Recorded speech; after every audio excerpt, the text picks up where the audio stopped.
জাতীয় বিপ্লব ও সংহতি দিবস উপলক্ষে রাজধানীতে আজ বর্ণাঢ্য র্যালি করবে বিএনপি। বৃহস্পতিবার কর্মদিবস হওয়ায় কর্মসূচি একদিন পরে করা হচ্ছে। ছাত্র জনতার অভ্যুত্থানে আওয়ামী লীগ সরকারের পতনের ১৭ বছর পর পরিবর্তিত প্রেক্ষাপটে এই র্যালির মাধ্যমে দলটি জানান দিতে যাচ্ছে নিজেদের শক্তিমত্তা। ঢাকা মহানগর উত্তর এবং দক্ষিণ বিএনপি এবং সহযোগী সংগঠনের নেতাকর্মীদের সর্বোচ্চ ভূমিকা রাখার নির্দেশনা দেওয়া হয়েছে। দুপুর ২:৩০টায় নয়াপল্টনে বিএনপির কেন্দ্রীয় কার্যালয়ের সামনে থেকে র্যালি শুরু হবে বলে জানানো হয়েছে। কাকরাইল মোড়, মৎস্য ভবন, engineers institution, Shahbag, Bangla motor, Karwan বাজার, ফার্মগেট হয়ে মানিক মিয়া এভিনিউয়ে গিয়ে মিছিলটি শেষ হবে। র্যালি শুরুর আগে দলীয় কার্যালয়ের সামনে সংক্ষিপ্ত সমাবেশ হবে। সেখানে বিএনপির ভারপ্রাপ্ত চেয়ারম্যান তারেক রহমানের সমাপনী বক্তব্য দেবার কথা রয়েছে। দীর্ঘ ১৭ বছরের দুঃশাসন থেকে মুক্তির পর নয়াপল্টন থেকে মানিক মিয়া এভিনিউ পর্যন্ত ৫.৫ কিলোমিটার পথে নেতাকর্মীরা বিজয় উল্লাস করবেন। জাতীয় বিপ্লব ও সংহতি দিবস উপলক্ষে বিএনপির র্যালির প্রস্তুতির খবর সংগ্রহ করছেন আমাদের সহকর্মী নূর হোসেন। রাজধানী নয়াপল্টন বিএনপি কার্যালয়ের সামনে আছেন তিনি। নূর, র্যালি তো দুপুর ২:৩০টায় শুরু হবার কথা রয়েছে। এই মুহূর্তে আপনি সেখানকার পরিস্থিতি কেমন দেখছেন?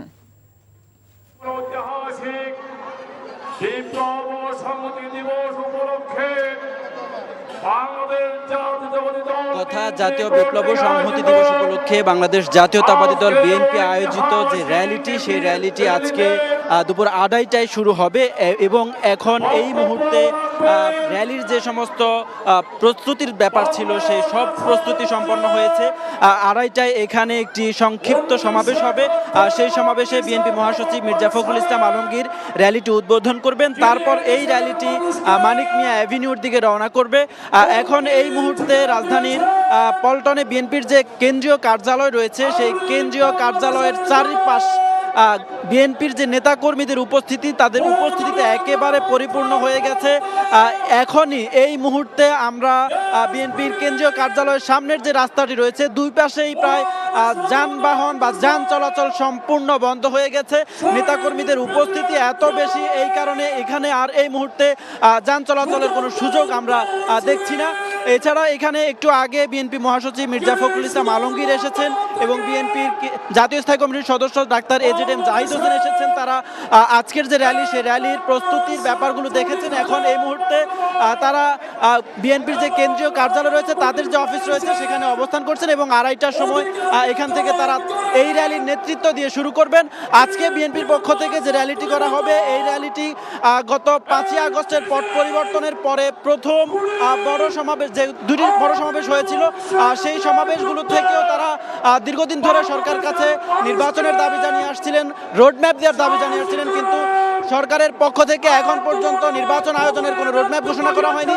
আজকে এখান থেকে কড়া বার্তা দেওয়া হতে পারে দ্রুততম সময়ের মধ্যে যাতে নির্বাচনের রোডম্যাপ ঘোষণা করে, সেই ধরনের বার্তা এখান থেকে দেওয়া হতে পারে। এবং আজকে বিএনপির ভারপ্রাপ্ত চেয়ারম্যান জনাব তারেক রহমান কথা বলবেন, নেতাকর্মীদেরকে দিক নির্দেশনা দিবেন, একই সঙ্গে দলের বার্তাটি সরকারের কাছে দেওয়ার চেষ্টা করবেন। কথা একটা ফুল দেন না স্যার। চুল তার কবেকার অন্ধকার বিদিশার নিশা, মুখ তার শ্রাবস্তির কারুকার্য। যাকে তুই বিয়ে করতে চাচ্ছিস সে আফজাল সাহেবের মেয়ে না? কি ভাবছো শুনি? তোমারই যেন ভালোবাসিয়াছি শত রূপে শতবার, চিরকাল ধরে মুগ্ধ হৃদয় গাঁথিয়াছে গীতিহার। এই মেয়েকে বিয়ে করতে পারবি না। আমার তৃষ্ণার্থ হৃদয় শুধু তোমাকেই খোঁজে। নাম, পরিচয়, বংশমর্যাদা সব ঠিক কি হয়? আজকের পর থেকে আমি তোমার কাছে মৃত।